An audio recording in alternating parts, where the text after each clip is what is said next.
المشكله ان انت اكتر واحد كنت محتاج الفوز ده، انت محتاج الفوز ده فشخ، انت كنت محتاج تفرق عن المنافس. هو المنافس كان 38 وانت 38 زي ما انت هتفوز تبقى 41 بونت، تفرق عنه مثلا ادي بثلاث نقط. هو ماتشه اللي جاي مع اتلتيكو مدريد، اي تعثر يبقى مصلحتك، فاز برضو عادي هتعادل معاك، خسر برضو مصلحتك، تعادل مصلحتك. فانت تروح جاي بقى عامل سربراز للناس كلها والكوكب كله، انا اتهزمت. طب ليه كان في سوء اداء يا جدعان وحش جدا من ريال مدريد، سوء اداء بطريقه مش طبيعيه.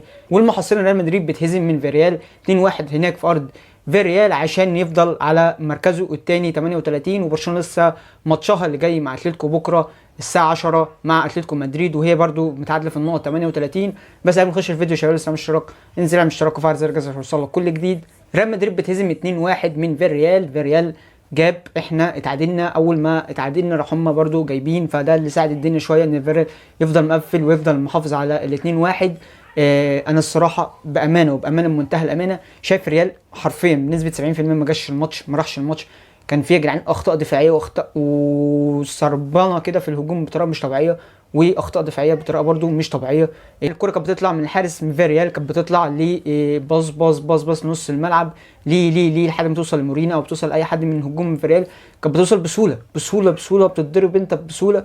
انت بتقعد تضغط هم بيقدروا بيطلعوا الكره بسهوله، ولاعيب الكوره فعلا على الارجل كويس جدا، وبيقدروا بيطلعوا بالكوره بيوصلوا للجون بسهوله بطريقه مش طبيعيه. كان ممكن في كور كتير اتقطعت، كان ممكن تروح بانفرادات بالذات الشوط الثاني، كان ممكن تروح بانفرادات بالثلاث اربع خمس ست سبع انفرادات ممكن تروح بيهم لولا مثلا غلط في باص او لعيب من ريال مدريد يقطعها وهكذا، وكلهم ما كانوش تسلل. دي برده مشكله من المشكلات. انت كان ممكن سهل جدا تتضرب بسهوله بطريقه مش طبيعيه. انت كان مثلا الماتش ده انت اتضربت كتير جدا بسهوله ب 1 2 بس ولا حاجه، او كوره في مثلا في ورا الباكين، ما شاء الله الباكين زي الخرا النهارده، ما شاء الله زي الخرا، وكلمه زي الخرا دي قليله. فالباكين كان ميليتاو او بعديها كان فاسكيز ومندي، وبعديها كان الابا. الدنيا قلت شويه لما كان الابا وفاسكيز، بس مع مندي وميليتاو الدنيا كانت خراب. الشوط الاول والشوط الثاني خراب حرفيا، كانت اي كوره وراهم كانت بتضرب الدفاع كله حرفيا. مندي سيء جدا، بنزيما برده كان سيء جدا. فينيسيوس الوحيد اللي كان شايفه احسن لاعب في ريال مدريد، الوحيد اللي بيحاول، الوحيد اللي بيمر اصلا، الوحيد اللي بيعدي، وكان بيتضرب كتير جدا. الحكم شايفه ما حمهوش الصراحه كويس. فانت كان في اخطاء دفاعيه كارثيه وتمركزات كارثيه للاعيبه ريال مدريد، كان ممكن تصفر عن اكتر من اتنين كمان. انت الناحيه الثانيه هجوم مش قوي، مش الهجوم العنيف. انت مفيش فرص، حتى مفيش كثافه في منطقه الجزاء، مش 5 6 7 لعيبه 7 لعيبه في منطقه الجزاء، لا ده بالعكس بتلاقي 2 و3 بس، واللاعب ما يعرفش يلعب بيرفع اليمين اصلا. فكمان يعني انت كثافه هجوميه مفيش، ودفاع اخطاء دفاعيه وتمركزات موجوده، فانت الاثنين دونت ميكس، فالدنيا كانت خربانه خالص الصراحه. فانت في الاول والاخير الصراحه يعني ماتش سيء جدا. ريال مدريد سيء من اسوأ الماتشات في الموسم ده لريال مدريد. انت ما عملتش حاجات كتير في الكوره تشفع لك ان انت ممكن تتعادل او تفوز، لا حرفيا بمنتهى الامانه، يعني الواحد مدريدي بمنتهى الامانه فيريال يستاهل ان هو يفوز، ويمكن اكتر من اتنين كمان يستاهل.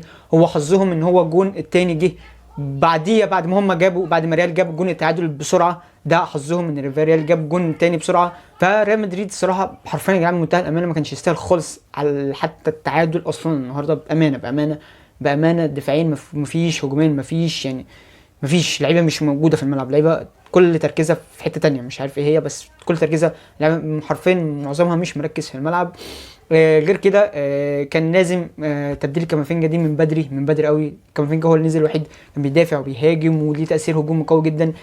حاجه كمان عايز اتكلم فيها، الكورن الاخير بتاع كروس ده، بدل ما ترفع اخر كره في الماتش يا جدع، يا عم الجدع الالماني، اخر كره في الماتش بدل ما ترفع في منطقه الجزاء بتديها لاسيسيو بيروح قالش، يروح اللاعب رايح والجون فاضي، والعبيط التاني بتاع فيريرا راح مطلعها بره. عبيط وهبل، الحمد لله اتنين بتبقى اهبل من ثلاثه، هو لعيب اهبل، فانت بس اسينسيو اهبل منه، الاثنين اهبل من بعض ما شاء الله عليهم، يعني بدون حسد صراحه الاثنين.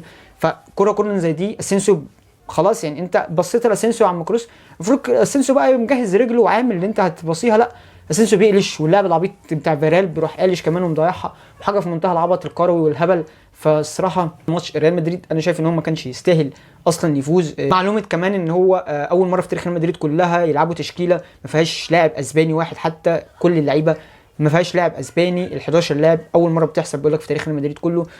دي حاجه عاديه، انا مش عارف دي يعني الشؤم ولا ايه، انا مش فاهم، بس المعلومه اتكرر كتير وهي معلومه اكيده 100%، بس اللي هو ماشي يا عم، ما لعبش بيلعب اسباني، ما عادي، ما اللاعب الاسباني مش هو اللي كان هيجيب الفوز يعني. انا كده كده الفريق كله وحش، التيم كله سيء، اداره الماتش الانشيلوتي برده سيئه. ف باشا بكون خلصنا الفيديو بتاع النهارده، والريال اتهزم. نستنى تعثر برشلونه الضروري بكره، لازم يتعثروا، لازم يتهزموا، وعمي سيميوني الجدع بطيخه لازم يعملها معانا. وباشا بكون خلصنا الفيديو بتاع النهارده. ما تنساش تعمل اشتراك، انزل اعمل اشتراك وفعل زر الجرس عشان كل جديد. سلام.